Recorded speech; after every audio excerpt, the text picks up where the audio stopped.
ನಿಸರ್ಗ ಸುಂದರವಾಗಿರ್ತದೆ.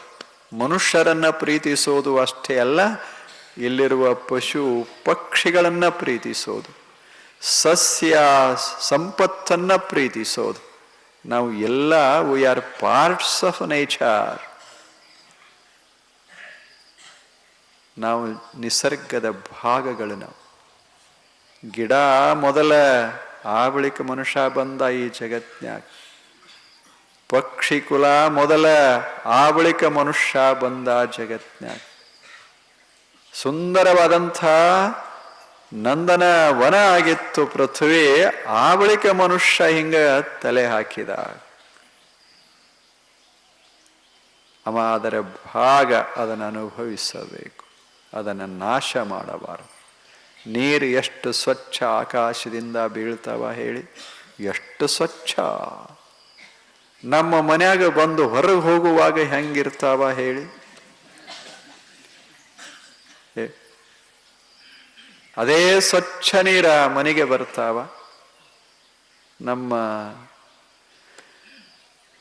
ಮನೆಯೊಳಗೆ ಅವು ಸಂಗ್ರಹಗೊಳ್ತಾವ. ನಾವು ಬಳಸಿ ಹೊರಗೆ ಕಳಿಸಾಗ ಹೆಂಗಿರ್ತಾವ. ಸುಮ್ಮನೆ ಎರಡು ಹಿಂಗೆ ಇಡಬೇಕು, ನೋಡಬೇಕು.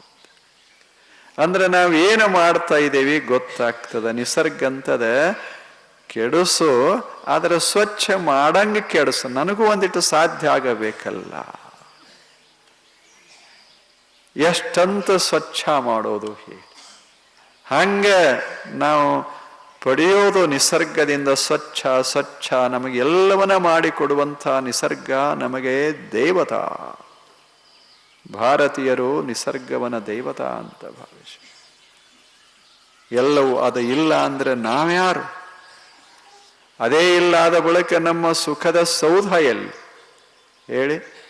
ಸುಮ್ಮನೆ ಒಂದು ಮನೆಯೊಳಗೆ ಒಂದು ಗಿಡ ಹಚ್ಚಿ, ಒಂದು ಸುಮ್ಮನೆ ಒಂದು ಸಣ್ಣದು ಒಂದ ಹೂವ ಕೊಟ್ಟಿರ್ತದ, ಮನ್ಯಾಗ ಕಿಲೋಗಟ್ಲೆ ಬಂಗಾರ ಇರ್ತದ, ಯಾವ್ದು ಆನಂದ ಕೊಡ್ತದ?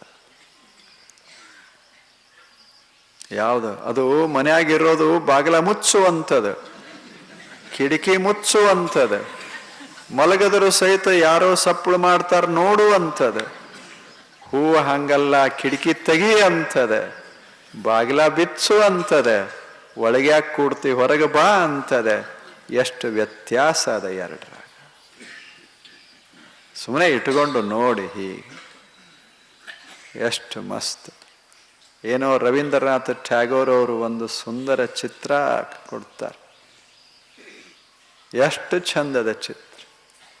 ತಾಯಿ ಮಗುವನ್ನ ಶೃಂಗರಿಸ್ತಾಳೆ, ಹಬ್ಬ ಮಗುವನ್ನ ಶೃಂಗರಿಸ್ತಾಳೆ, ಶ್ರೀಮಂತ ತಾಯಿ.